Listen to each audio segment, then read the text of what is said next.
સમાચારમાં આગળ વાત કરીશું। જૂનાગઢ શહેરમાં રોગચાળાનો ખતરો, પાણીજન્ય અને મચ્છરજન્ય બીમારીમાં વધારો થયો છે।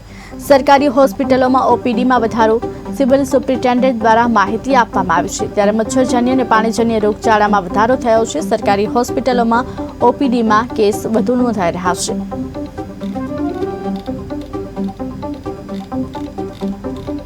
જૂનાગઢ ખાતે મે મહિનાની સરખામણીમાં જૂન માસમાં ઝાડા ઉલટીના કેસમાં થોડોક વધારો જોવા મળેલ હતો। મે માસમાં 219 કુલ કેસ હતા, જેની સરખામણીમાં જૂનમાં 247 કેસ નોંધાયેલ હતા તથા જુલાઈ માસમાં 15 તારીખ સુધીમાં 100 જેટલા ઝાડા ઉલટીના કેસ નોંધાયેલ છે।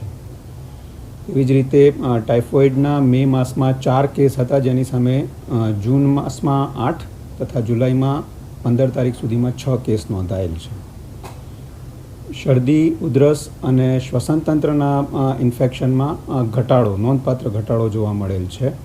મેની સરખામણીમાં મેમાં 100 કેસ સામે જૂનમાં 60 કેસ તથા જુલાઈમાં અત્યાર સુધીમાં 25 કેસ નોંધાયેલ છે। ઝાડા ઉલટીના કેસમાં થોડોક વધારો જોવા મળતા સૌએ થોડુંક ખાવા પીવામાં ધ્યાન રાખવું જરૂરી છે। બહારનું પાણી તથા ખોરાક બને તેટલો ટાળવો।